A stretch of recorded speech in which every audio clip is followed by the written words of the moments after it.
Welcome to Samba Samba. Enjoy the video.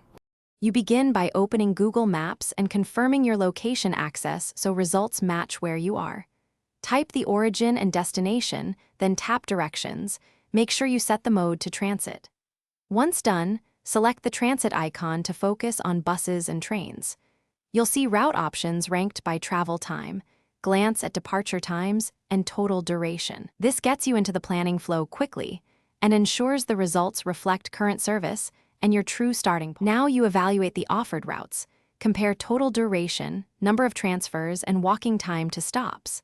Tap a specific option to expand step-by-step legs, read stop names, bus numbers, and estimated arrival times so you know where to wait.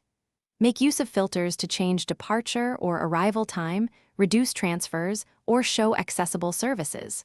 Once you settle on one, check live vehicle status and any service alerts displayed to avoid unexpected delays and to choose the most reliable trip. When you're ready, start navigation to receive live guidance that tells you when to walk, which stop to board, and when to get off. You can also save or share the route with travel companions and note next departures or frequency for flexible trips. If a route seems wrong, refresh the app, toggle the transit layer, or switch to a different departure time. Also check the transit agency alerts in Maps. These quick fixes resolve most data mismatches, so you arrive with confidence. Thanks for watching. Consider subscribing if we helped you.